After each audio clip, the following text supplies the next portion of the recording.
Vamos a seguir con nuestro ciclo de homenaje a los 170 años de la Constitución de 1853, hoy con una exposición bastante original y poco común de Manuel García Mansilla, actual decano de la Universidad de la Facultad de Derecho de la Universidad Austral. Manuel se recibió abogado en la Universidad de El Salvador, hizo un posgrado en la Universidad de Georgetown, en la Facultad de Derecho de la Universidad de Georgetown, se graduó también como Master of Laws en esa universidad. Tiene una actividad intelectual muy prolífica, ha escrito mucho y ha escrito muy profundamente. Manuel es para mí uno de los investigadores jurídicos más profundos que hay en su generación y en muchas otras generaciones también. Es una versión superada de generaciones como la mía o las anteriores. Un poco de lo que va a hablar hoy, yo ya lo he leído y me he asombrado y lo he disfrutado, y espero que ustedes también puedan disfrutarlo. Así que, Manuel, todo tuyo.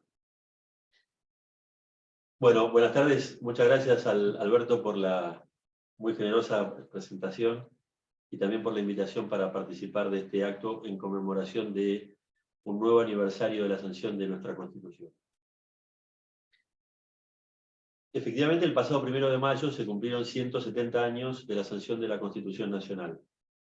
Después de tanto tiempo, de la cantidad de historiadores y juristas que se encargaron de su estudio, la tentación natural es concluir que habría poco novedoso para decir sobre la historia interna del Congreso General Constituyente de Santa Fe y sobre cómo se sancionó la Constitución de 1853. Sin embargo, lo que pretendo demostrar esta tarde es que esto no es así. El 27 de julio de 1929, Juan Antonio González Calderón dio una conferencia con motivo de su ingreso a la Junta de Historia y Numismática Americana que presidía en ese momento Ricardo Levene. La conferencia se titulaba ¿Cómo se hizo la Constitución Argentina en 1853? Y allí González Calderón advirtió, entre otras cosas, lo siguiente: las investigaciones históricas hasta ahora no arrojan plena luz acerca de la elaboración del proyecto de Constitución en el seno de la Comisión de Negocios Constitucionales del Congreso General Constituyente. También destacó que la historia interna del Congreso General Constituyente no se ha hecho todavía por no tenerse a mano los materiales necesarios, cubiertos hasta hoy por el polvo de archivos inexplorados que han de estar esperando la feliz sacudida de algún investigador paciente. Lo cierto es que un año antes, el profesor santafesino Salvador Dana Montaño, de la Universidad Nacional del Litoral, ya se había propuesto suplir esa omisión a la que se refería González Calderón. Dana Montaño había presentado en 1928 un proyecto de investigación de largo aliento para escribir el gran libro del centenario de la Constitución. Su idea era, naturalmente, publicarlo en 1953. En el marco de ese proyecto, el profesor Dana Montaño se ocupó durante varios años de recopilar importante material inédito de muchos archivos públicos y privados. El viernes 30 de abril de 1943, en el diario El Litoral de Santa Fe, en una nota titulada La exposición de manuscritos, impresos y recuerdos del Congreso General Constituyente de 1853 y de sus miembros, Dana Montaño dio cuenta de esa investigación en detalle y explicó que el material que había recopilado se iba a exhibir al público al día siguiente en un homenaje por el 90º aniversario de la sanción de la Constitución. El material que el profesor Dana Montaño afirmaba haber recopilado provenía de dependencias oficiales, como el Archivo General de la Nación, la Biblioteca del Congreso de la Nación, la Biblioteca Nacional, y de archivos privados de conocidos coleccionistas y familiares directos de los constituyentes, como los doctores Antonio Santamarina, Raúl de Subiría, Juan Jacobo Spangenberg Seguí, Rodolfo Bengolea Zapata y Eduardo Mota del Campillo, así como de eruditos, libreros y anticuarios como Julio Suárez y Román Francisco Pardo.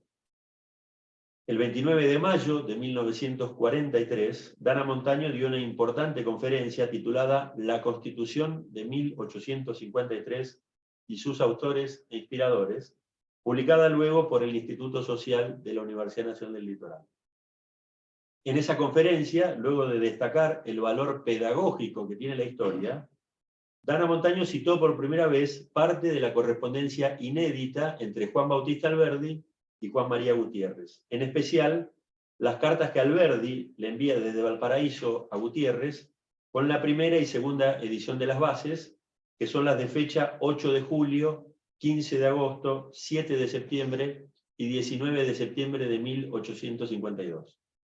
Esas cartas se publicarían años después, a instancia de Jorge Mayer, el principal biógrafo de Alberdi. El 23 de mayo de 1945, como parte de un homenaje con motivo del 92º aniversario de la Constitución de 1853, en un trabajo titulado Las fuentes y la historia interna de la Constitución de 1853, también publicado por el Instituto Social de la Universidad Nacional del Litoral, Dana Montaño destacó que el material que había recopilado a lo largo de los años había sido preservado para la posteridad. Después de dar cuenta de haber obtenido recientemente los papeles privados de Facundo de Subiría y de Juan Francisco Seguí, Dana Montaño explicaba lo siguiente.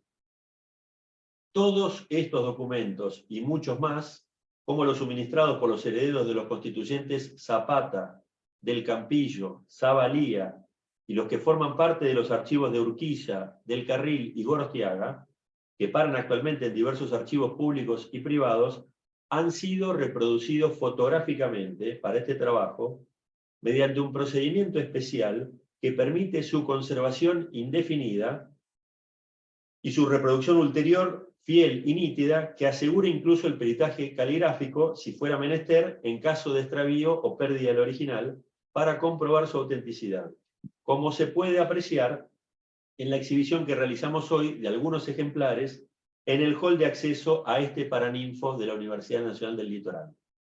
Este es el moderno procedimiento empleado por el Archivo Nacional de los Estados Unidos, de donde por gentileza del entonces embajador argentino en aquel país, doctor Felipe A. Espil, traje la interesantísima colección de notas dirigidas a su Cancillería por el enviado extraordinario y ministro plenipotenciario en nuestro país, a la caída de Rosas, Mr. John Pendleton, sobre los hechos sobresalientes de aquella época. Figura en esta colección, dice Dana Montaño, el primer ejemplar de la Constitución aprobada en Santa Fe que llegó a los Estados Unidos junto con la comunicación diplomática correspondiente.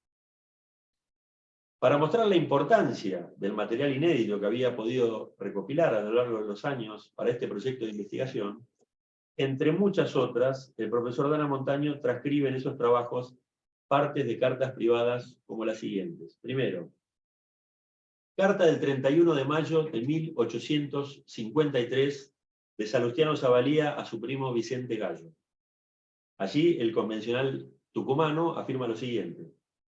Al recibo de esta carta ya sabrás que el Congreso General Constituyente dio una constitución dictada únicamente por el deseo del bien de la patria, exenta de toda influencia personal y como tal, buena y adecuada para el régimen de nuestros pueblos. Es federal en el fondo, bien que como la famosa de los Estados Unidos del Norte, lleva algunas centralizaciones indispensables para establecer un gobierno general fuerte, vínculos nacionales estrechos y bienhechores, y para promover mejor los intereses comunes y de los pueblos confederados. Ya sabrás también que el director provisorio de la Confederación ha puesto su decreto de obediencia a la Constitución, mandándola cumplir y jurar por todos los pueblos argentinos. Esta nueva gloria le ha cabido al día 25 de mayo.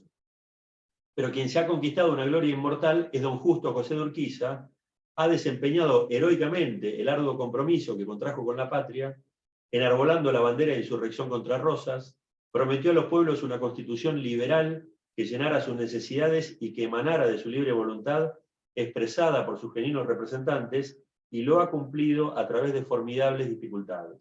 el Congreso le ha diferido ya la gloria de Washington en una nota de remisión de la Carta Constitucional por medio de una comisión de su seno. Segundo, carta de Juan del Campillo a Salvador María del Carril de fecha 4 de diciembre de 1865. Antes de transcribir el contenido de esta carta, Dana Montaño advierte que estos documentos privados asumen una importancia insospechada para la hermenéutica constitucional porque tienen el carácter de verdaderas declaraciones contemporáneas del instrumento a interpretar. Una referencia incidental perdida, entre otras expresiones, sin valor histórico de otra clase, de una carta escrita contemporáneamente o después de la sanción de la Constitución, pero refiriendo a ella o a los acontecimientos que la determinaron, puede revelar datos o contener valiosos elementos de juicio, con frecuencia únicos para dilucidar un punto ignorado o controvertido. Por ejemplo, en una carta del constituyente del Campillo al constituyente del Carril, escrita 12 años más tarde de la sanción de la Constitución, se encuentra la respuesta a esta pregunta que ningún dato anteriormente conocido proporcionaba. ¿Quién fue el autor de la forma federal adoptada tal como lo fue en el Congreso General Constituyente de Santa Fe? ¿Quién la estructuró con las modalidades con que la consagra la Constitución de 1853? El doctor del Campillo, a quien pertenece la letra del original inserto en el Gran Libro de las Leyes, nos dice en ella que fue el doctor del Carril. Es uno de los autores de la misma Constitución el que le dice a del Carril lo siguiente: creo que la forma federal, como la formuló usted el año 53, es la mejor posible para nuestra patria. En esa misma carta, todavía inédita, del Campillo destaca el individualismo liberal que profesaban la mayoría de nuestros constituyentes. El Convencional por Córdoba, apenas unos meses antes de su muerte, expresa ese ideal de forma contundente. Dice del Campillo: soy partidario de la libertad tan absoluta como es posible, pero hablo de la libertad individual. La nación, las provincias, etc., son sus instituciones para asegurar la libertad individual. Cuando no sirven para eso, no tienen razón de ser. Tercero, carta de Benjamín Lavés a su hermano Pedro del 21 de octubre de 1853. El hermano del cura Lavés era rosista y, según surge de la carta, había criticado el trabajo del Congreso General Constituyente. Apenas un par de meses antes de su repentina muerte, el Convencional por Santiago del Estero contesta a esas críticas de su hermano. Aquí solo hay patriotas, no diputados de Urquiza, y cualquiera que lea de buena fe y entienda algo de nuestro derecho público argentino, verá que la Constitución que hemos sancionado no es para la talla de ningún tirano. Me hablas de caudillos, te mando un ejemplar de la Constitución Nacional, léela y procura entenderla, entonces me dirás si los que hemos firmado la Constitución podemos querer caudillos. Los rechazamos, no solo a los de espada, sino también a los de pluma. Cuarto, carta de Facundo de Subiría a sus hijos Julio y Fenelón de fecha 17 de mayo de 1853. Sobre esta carta confidencial, Dana Montaño explica lo siguiente.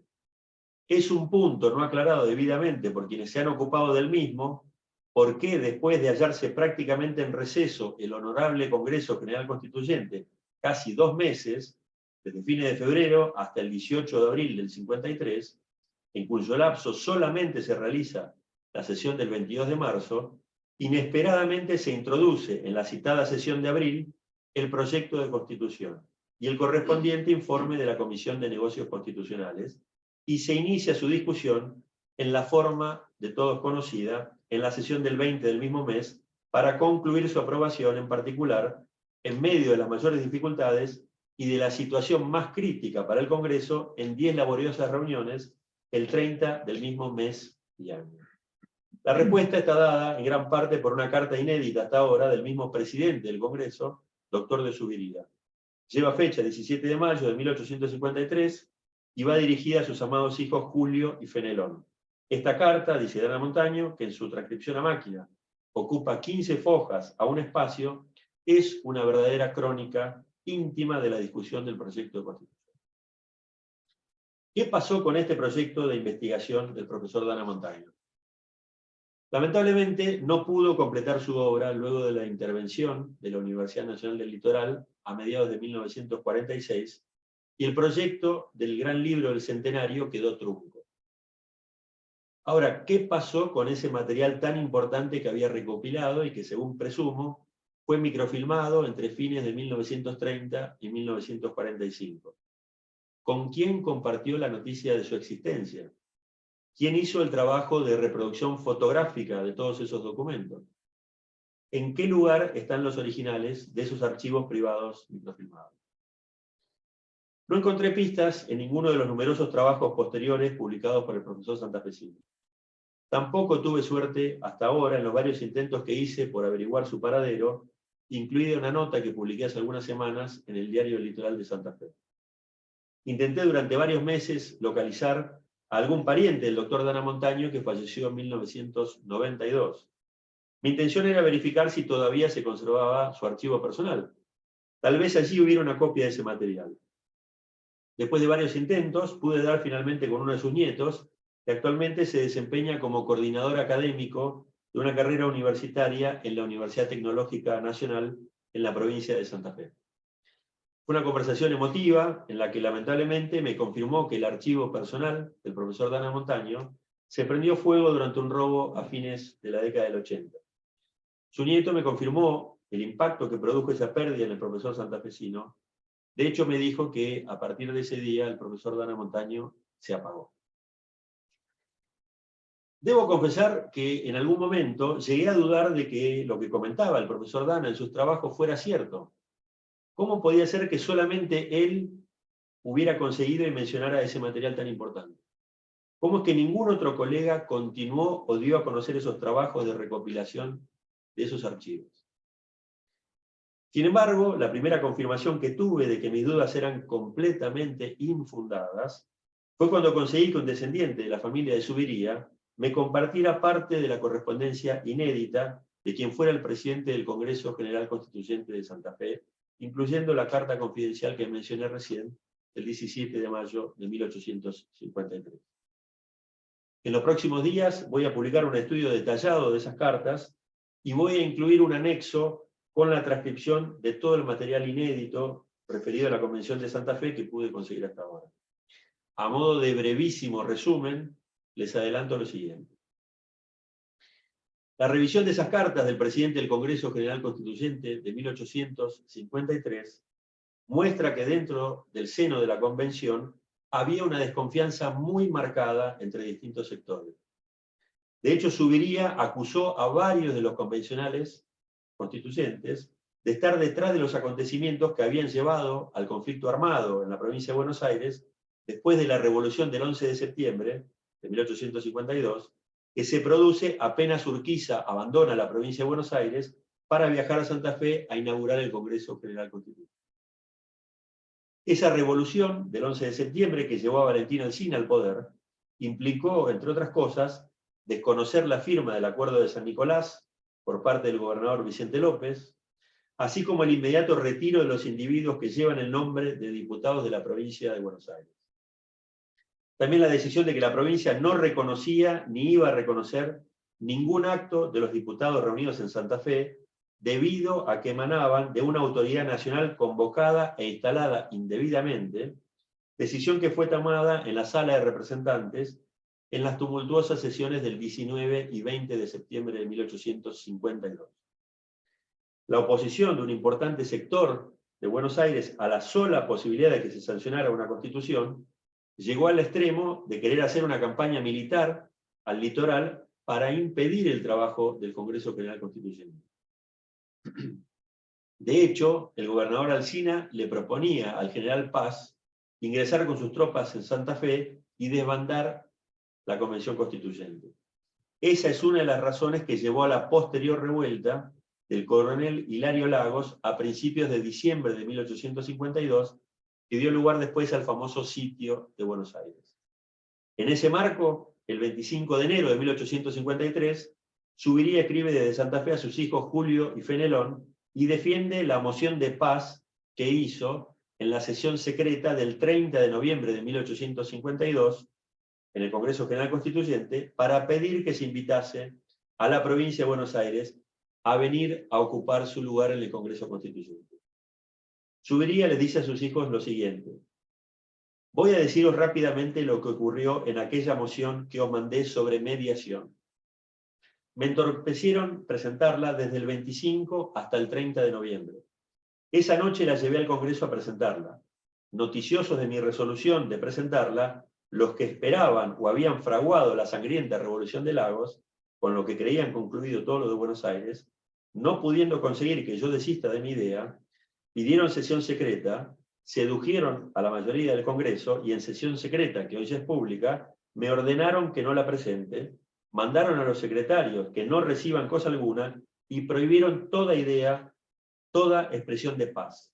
No leyeron mi moción ni sus fundamentos y por consiguiente ni pude leerla a nadie hasta hoy en que es pública la sesión. Les ha salido mal la Revolución de Lagos, ya por no haber logrado su objeto, causado muertes y males inmensos, y porque en sustancia no reconoce, sino en apariencia, el gobierno nacional mientras obtiene su ayuda. Hoy el Congreso, pueblo, directorio, etc., están pesarosísimos de que no se hubiese admitido y realizado mi moción de paz, que habría salvado al país de todos los horrores acaecidos desde el 1 de diciembre hasta la fecha y que seguirán quién sabe hasta cuándo. Zuviría termina esta carta con un juicio lapidario sobre la situación imperante. Reserva con mis cartas. Esto no es nación ni esperanza que lo sea. Esto no es Congreso ni Junta de Provincia. Esto no es gobierno, directorio, ni cosa que se le parezca. Esto es un caos y una farsa, y sin esperanza que deje de serlo. El 1 de febrero de 1853, desde Santa Fe, Zuviría manda una nueva carta a sus hijos Julio y Fenelón, en las que les cuenta lo siguiente: desde que llegué a esta ciudad, todas mis ideas y programas eran de paz y mediación en los sucesos de Buenos Aires. Mi primer acto en el Congreso debía ser una moción para que dicho Congreso mande a Buenos Aires la comisión a que se refiere la moción y proyecto de que estáis instruido y os remitió Ramón. Zuviría se refiere a la moción presentada en la sesión secreta del 30 de noviembre. Ramón es su hijo, Ramón de Zuviría. La invasión de Buenos Aires a Entre Ríos frustró mis deseos hasta el 23 o 4 de noviembre, en que vino la noticia de haber sido derrotadas las fuerzas invasoras. Entonces creí oportuno verificar dicha misión para aprovechar la debilidad y consternación que debía producir y produjo en Buenos Aires la noticia de tal derrota. El 25 o 26 del mismo mes debía haber presentado mi moción de paz. Por razones de inútil referencia no pudo hacerlo hasta el 30 de noviembre, en que, de acuerdo con varios diputados y oposición de otros, me resolví a presentarla. Los que se oponían a que la presente era pidiéndome únicamente que la demore 3 o 4 días, en que vendría una noticia que la haga innecesaria o más oportuna. El caso había sido que sabían o tenían combinada la Revolución de Lagos, que tuvo lugar el 1 de diciembre, y con la que creían que todo terminaría en Buenos Aires y del modo que ellos lo querían.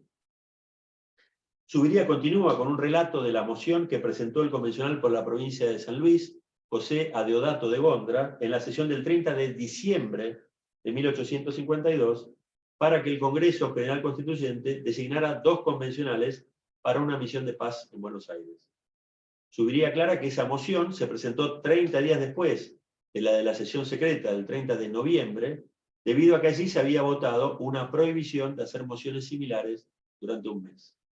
Dice Zuviría: cumples el mes de la prohibición de toda moción pacífica y el 30 de diciembre o 1 de enero, el diputado Gondra, sin que nadie lo sepa, ni para que no le suceda lo que a mí, presenta una moción de paz coincidente, aunque distinta de la mía. Hecha y apoyada por 2 o 3, no pudo menos que seguir el orden reglamentario. No puedo daros idea ni del furor que ella excitó en los hombres de sangre, ni las medidas que tomaron para cruzarla, ni los escándalos cometidos para desecharla. Cruzaron el que se considere y discuta oportunamente. Recién el 13 de enero fue discutida. Él, se refiere a Gondra, sabía desde que la hizo que sería rechazada y le acarrearía la persecución e insultos de los hombres de sangre. Llama la atención cómo Zuviría se refiere en esa carta a un grupo de convencionales como los hombres de sangre o los diputados de sangre, y que lo haga de forma reiterada y en algunos tramos de la carta subrayada, responsabilizándolo por el levantamiento de Lagos del 1 de diciembre. En esa carta, todavía inédita, Zuviría les hace una confesión sorprendente a sus hijos. Desde el 1 de diciembre voy al Congreso con mi renuncia en el bolsillo para presentarla en el momento en que se me agote el sufrimiento. Por fortuna, en respeto a mi patria, le he evitado un inmenso mal, no habiendo presentado aquella, a pesar de cuánto he sufrido. En el estado de la opinión, sucesos e incidencias, mi retiro del Congreso, creo, lo disolvería. Así lo creen todos. La carta termina con un análisis contundente de la situación que se estaba viviendo en ese momento en el país. Nuestra situación nacional es horrible. Como saben, Urquiza encargó finalmente esa misión de paz para la negociación con Buenos Aires a su ministro de Relaciones Exteriores, Luis José de la Peña, quien sería acompañado por el propio Zuviría y por Pedro Ferrer.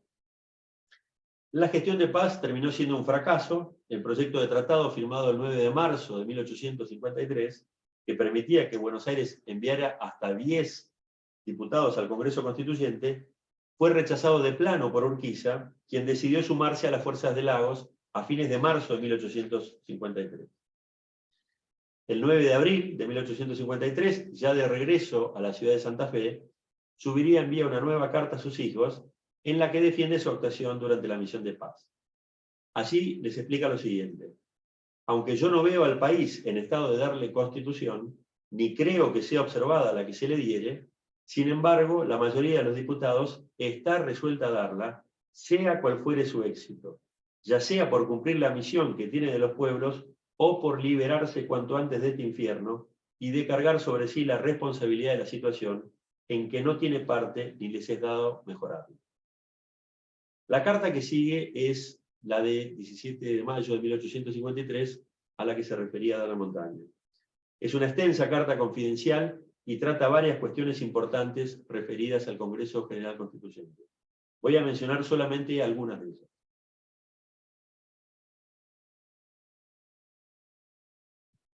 Zuviría describe el cuadro de situación que encuentra dentro del Congreso Constituyente al momento de volver a Santa Fe después del fracaso de la misión de paz. Cuando salí para Buenos Aires, apenas había diputado que opinase porque se diese constitución en el estado en que se hallaba el país. Yo, aunque con mucha moderación y en silencio, participaba de esa opinión. Algunos eran furiosos por ella, como los señores del Carril, Gutiérrez, Gorostiaga, Huerguito y la mayoría de los diputados arrastrados por estos en todo y para todo. Así los dejé en febrero. Acto seguido, Zuviría empieza a explicar el motivo de su célebre discurso oponiéndose a la sanción de la Constitución. Como todos conociesen el peso de mi sola opinión ante este pueblo y los demás, aun cuando yo no buscase prosélitos ni hablase con nadie en favor de mi opinión y en contra de la de ellos, sin embargo, por cuantos medios le fue posible, trataron de disuadirme que exprese mi opinión dentro y fuera del Congreso. Se valieron de empeño, ruegos y hasta amenazas. Tocaron hasta el vil resorte de querer seducir a José María, se refiere a su hijo, en ese momento era secretario del Congreso Constituyente, para que me haga desistir. Le hicieron hasta temer por mi persona. Como el asunto me era de conciencia más que de política, insistí en que yo había de expresar mi opinión en el Congreso para salvar mi responsabilidad ante Dios y los hombres. Desengañados de hacerme desistir, aun cuando por medio de sus empeños e interlocutores les protestaba limitarme a expresar mi opinión, sin insistir ni alegar sobre ella, no satisfecho con esto, tuvieron juntas y acuerdos horribles al objeto de estorbarme que yo tome la palabra y exprese mi opinión en el Congreso. Zuviría explica que como no pudieron convencerlo, ni impedirle el uso de la palabra, el grupo de convencionales que impulsaba a toda costa la Constitución se repartió la tarea de atacarlo personalmente. Zuviría denuncia además que le habían ocultado el proyecto de Constitución. Dice Zuviría: el 20 del pasado, día en que se presentaba el proyecto de Constitución, que aún no había visto yo porque me lo habían ocultado, introduje también mi discurso o exposición y el proyecto de ley que le era adjunto. Esta denuncia de Zuviría tal vez se refiera a que el proyecto que presentó la Comisión de Negocios Constitucionales en la sesión del 18 de abril no fue presentado de forma manuscrita, sino impresa y en varios ejemplares. Esto sugiere que el proyecto de constitución estuvo listo durante mucho tiempo antes y que fue preparado y discutido previamente por el grupo de convencionales que lideró el Congreso General Constituyente, hecho que confirma Benjamín Lavés en una carta al gobernador Taboada de Santiago del Estero, de fecha 11 de enero de 1853. Dice Lavés: se me olvidaba decir a usted que el proyecto de constitución está ya entre manos. El pensamiento dominante en la mayoría del Congreso es que pronto, cuanto antes, se promulgue y fije la Constitución. Triunfaremos, indudablemente, y en ello habremos respondido no solo al clamor de los pueblos, sino también a las convicciones de nuestra conciencia. Con la Constitución obtendremos la paz de que tiene hambre y sed la nación toda. Es preciso aprovechar tan preciosos momentos. La paz, la tranquilidad, la seguridad de la propiedad e individual, esto es la Constitución. Demos estos bienes a los pueblos, que con ellos vendrán todos los demás. La confirmación de que la discusión del proyecto de Constitución se dio con varios ejemplares impresos surge de varias fuentes concretas. Voy a mencionar solamente dos. La primera es el informe que John Pendleton, representante diplomático norteamericano en las Provincias Unidas del Río de la Plata, envía al gobierno de los Estados Unidos con fecha 1 de junio de 1853. Ese proyecto, que durante muchos años fue considerado por la doctrina como el primer original de nuestra Constitución, escrito de puño y letra por Gorostiaga, se encuentra en los National Archives de la ciudad de Washington, D.C. En octubre de 2021, consiguió una copia completa con la ayuda del profesor Jerónimo Lago Alberdi, que está haciendo su doctorado en la Universidad de Virginia. Lo que Pendleton envió el 1 de junio a los Estados Unidos es una impresión hecha por la imprenta del Estado de Santa Fe, que incluye el informe de la Comisión de Negocios Constitucionales, el proyecto de Constitución, un proyecto de declaración sobre la capital de la Confederación y un proyecto de ley sobre la Constitución de la Ciudad de Buenos Aires como capital de la Confederación. Los últimos 3 documentos están corregidos de puño y letra por Gorostiaga. La segunda fuente que voy a mencionar es una carta también de Benjamín Lavés al gobernador Taboada, de fecha 15 de abril de 1853. Allí Lavés afirma concretamente lo siguiente: siento que la salida del correo no se dilate para mandarle un ejemplar del proyecto de Constitución que está para concluirse de imprimir, pero no otra vez lo haré. De hecho, en esa misma carta, Lavés le dice a Taboada que el proyecto se iba a presentar al día siguiente. Evidentemente, la demora en la impresión hizo que se presentara recién 3 días después, en la sesión del 18 de abril de 1853.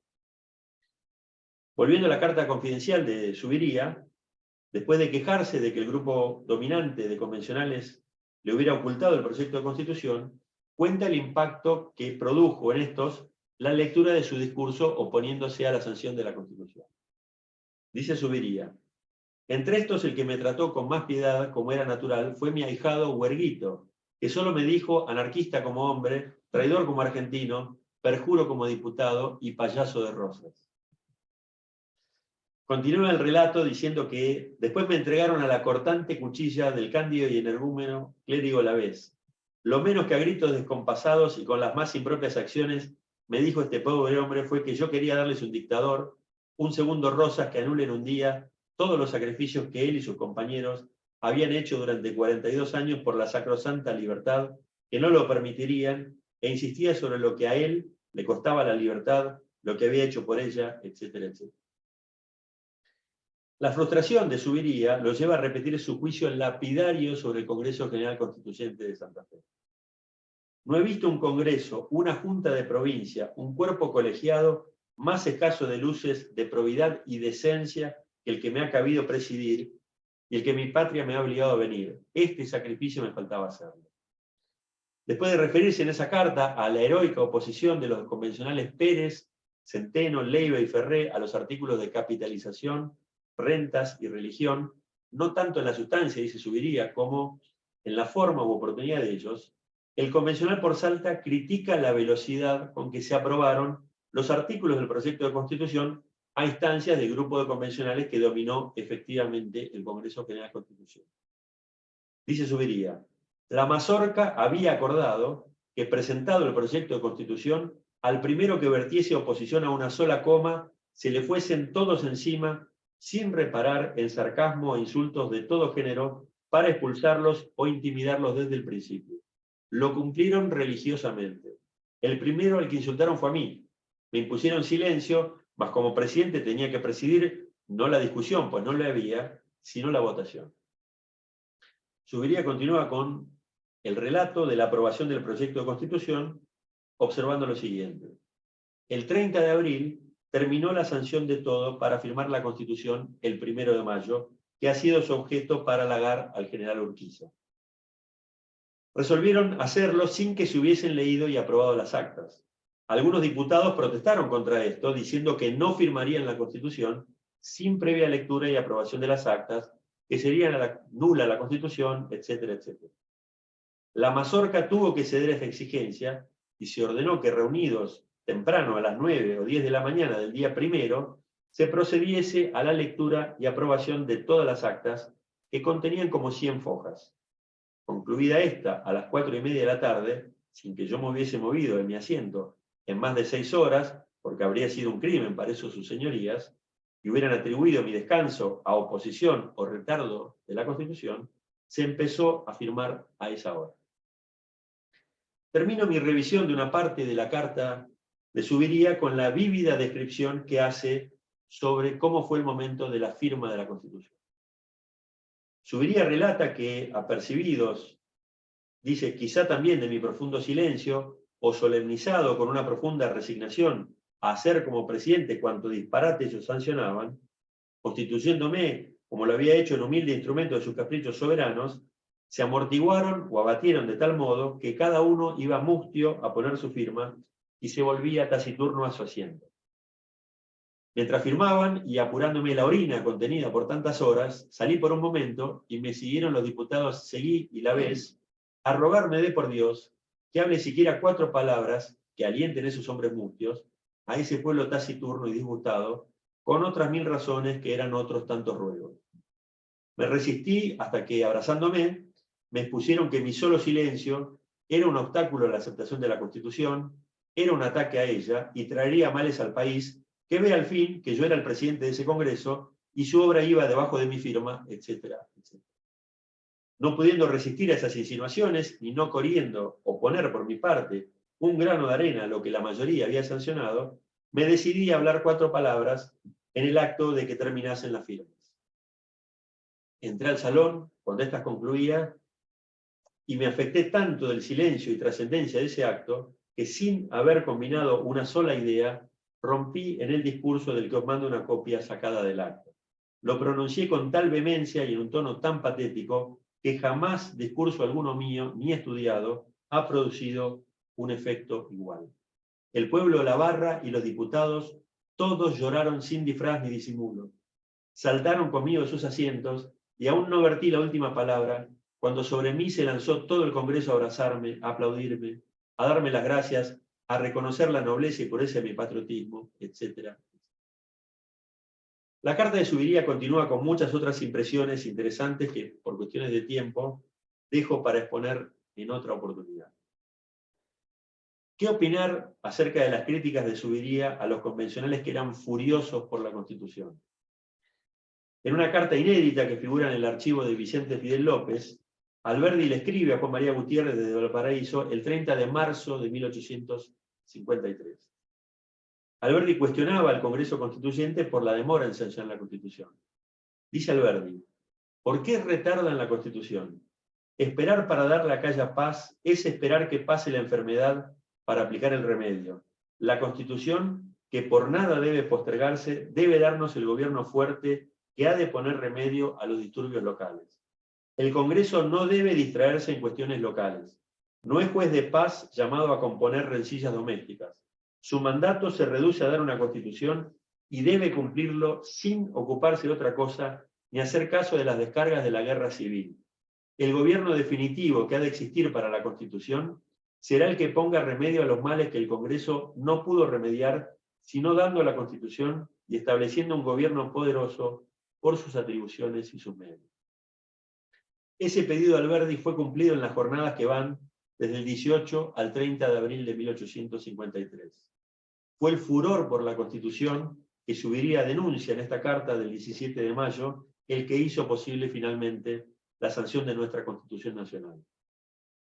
Sin embargo, a pesar de haber sido un verdadero hito en materia institucional, la sanción de la Constitución el 1 de mayo de 1853 fue apenas el primer paso de muchos más que habría que dar para poder alcanzar la tan deseada organización nacional. Los convencionales que, según denunciara Zuviría, impulsaron furiosamente la sanción de nuestra Constitución, tuvieron que seguir trabajando denodadamente para que el general Urquiza la acepte y la promulgue el 25 de mayo de 1853, para que se lea y jure en plazas públicas de todo el país el 9 de julio de 1853, y entre muchos otros obstáculos, para lidiar con la compleja situación en que quedaba el país por la imposibilidad de arribar a una solución al problema que planteaba la durísima resistencia de la provincia de Buenos Aires. La cuestión tardaría más de 7 años en resolverse, y recién el 21 de octubre de 1860, luego de que la Constitución fuera jurada en actos públicos en toda la provincia de Buenos Aires, es que ese primer paso tan criticado por Zuviría quedaría definitivamente consolidado. Termino. El recuerdo del proyecto del profesor santafesino Salvador Dana Montaño y el breve repaso que hice de una parte de la correspondencia de quien fuera el presidente del Congreso General Constituyente de Santa Fe, no solo pretenden llamar la atención acerca de la existencia de material inédito todavía sobre la Convención y de la imperiosa necesidad de recuperarlo y estudiarlo a fondo, sino que también pretenden ser un pequeño pero sentido homenaje a todos los convencionales de Santa Fe que hace 170 años, en medio de un contexto extremadamente difícil, lucharon cada uno a su modo por darnos un orden constitucional definitivo para la República Argentina. Nada más.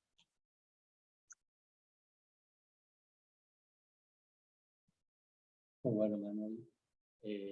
Manuel, muchas gracias. Creo que es un trabajo espectacular, es un gran homenaje a Dana Montaño y a los años que le puso su búsqueda, a su investigación, al terrible dolor que debe haber padecido con el robo y el incendio de toda la documentación. Y cuando uno ve esto, pasa un poco lo que hablábamos ayer o antes de ayer, que uno dice, bueno, qué increíble que quede tanto por estudiar todavía de la Convención del 53, quedará de la del 60, tantas cartas, tanta documentación que hay en archivos privados, y que por razones familiares, por lo que fuera, no han sido entregados al Archivo General de la Nación, o porque por ahí temieron que se perdieran, y que son imprescindibles para poder reconstruir de manera más o menos completa qué fue realmente lo que se vivió en todo eso, ¿no? ¿A vos qué sensación te queda después de Bueno, lo primero que me queda es la sensación de que hubo otras generaciones de argentinos que se preocuparon por tratar de conseguir ese material. De hecho, repasando los diarios del litoral de Santa Fe, de 1943, 44, 45, la cantidad de exhibiciones públicas que hicieron de Carta de nuestros constituyentes, el presidente de la Nación viajó a Santa Fe para poder participar de esos homenajes a la Constitución y la exhibición de esos documentos. Evidentemente hubo otra generación de argentinos que se preocupaban en serio por tratar de recopilar esa documentación. Y yo lo que creo es que este tipo de trabajos, evidentemente, quedaron truncos en parte por nuestros avatares políticos. Obviamente, en el caso del profesor Dana Montaño, influyó mucho la reforma del 49. Él, desde España, publica un artículo, no lo mencioné hoy, pero sí lo menciono en el trabajo que voy a publicar, donde él dice que ya nuestra Constitución no es la misma, y bueno, evidentemente también el proyecto no solo quedaba trunco por la intervención de la universidad, sino también porque ya a lo mejor no tenía tanto sentido después de la reforma del 49. Pero en mi caso particular lo que me genera es una enorme curiosidad de ver si puedo tratar de conseguir ese material.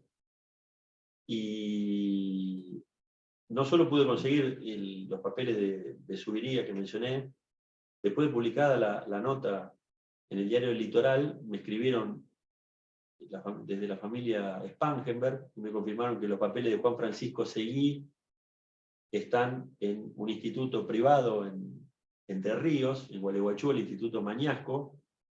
Me puse en contacto con ellos, efectivamente estaban ahí, agarré el auto, me fui a Gualeguaychú, saqué fotos a todo lo que pude y lo voy a investigar. Hay cosas muy interesantes, sobre todo sobre la reforma del 60.